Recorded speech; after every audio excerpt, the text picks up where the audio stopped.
He's losing. The Trump campaign is acting like a campaign that is on the defensive, and it was not on the defensive a month ago. I think they are aware of the fact that they're behind, and being behind means you change things up. Arguably, you make rash decisions.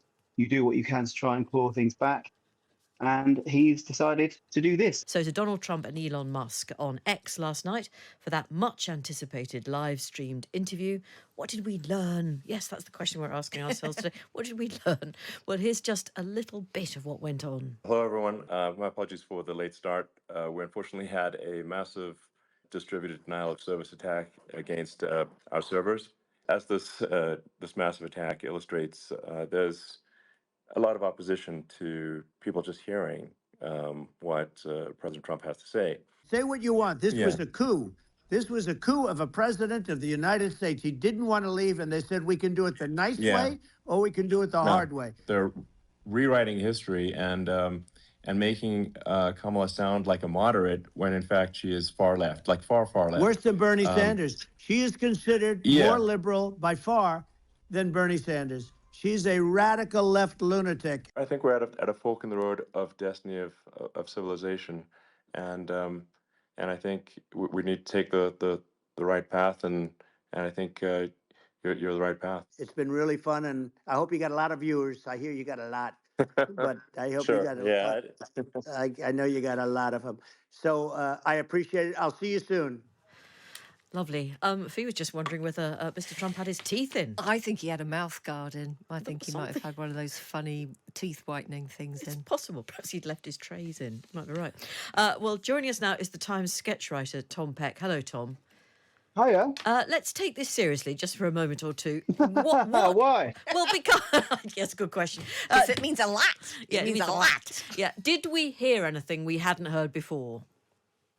Not that I'm aware of.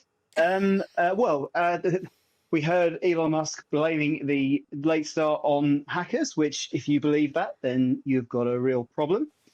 No, we heard Trump go through what are now the well-established attack lines of his campaign, and they are all of them made up. So I think you don't necessarily learn anything, but if you're someone like me who has to listen to the same thing over and over and over and over again, as you follow a political campaign, you do see like the shapes solidifying, like the attack lines crystallizing, and I think it's pretty clear what they will be. Yes, I mean, the sort of meandering bits were as meandering as ever. At one point, though, Donald Trump did acknowledge that Kamala Harris was very beautiful, and indeed he compared her favourably to his much-beloved wife, Melania. I quite enjoyed that bit. Yeah, I mean, he's just mad, isn't he? It's quite liberating that Joe Biden, in a way, is gone, because people can focus on the fact that he has essentially gone slightly off the boil as well, shall we say, and his opponent has not.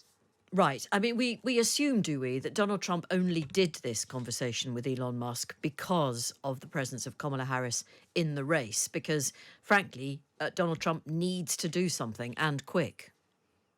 Yeah, well, he's losing. The Trump campaign is acting like a campaign that is on the defensive, and it was not on the defensive a month ago. I think they are aware of the fact that they're behind, and being behind means you change things up. You make rash decisions.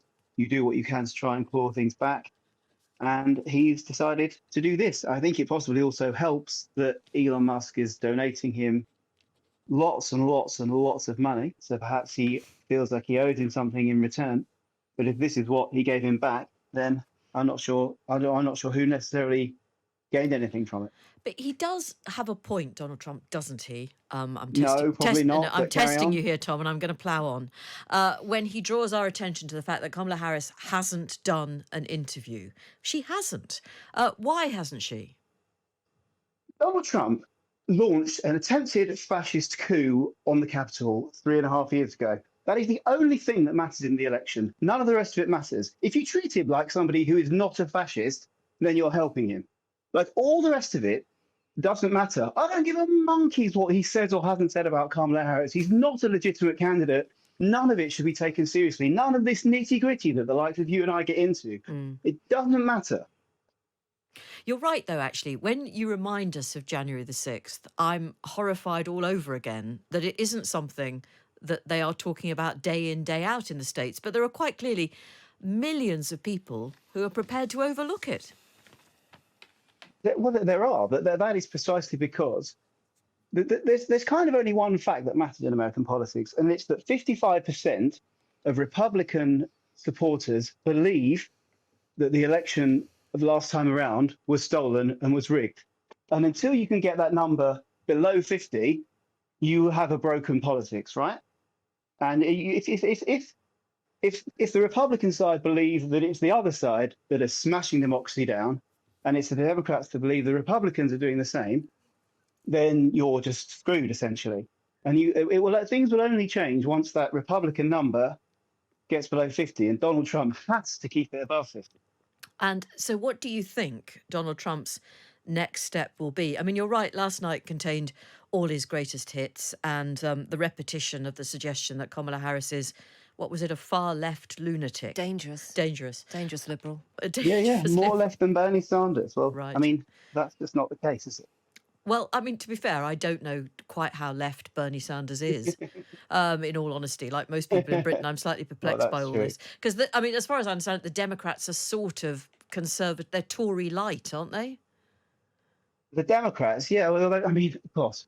But Bernie Sanders was a sort of Democrat-aligned independent for a long time, and has sort of splitted between. But like, we like to imagine him as a kind of US Jeremy Corbyn. He's obviously a fan of Jeremy Corbyn's, but he is not as left-wing as Jeremy Corbyn, put it that way. Okay, and certainly the Democrats they're not as left-wing as Labour, are they?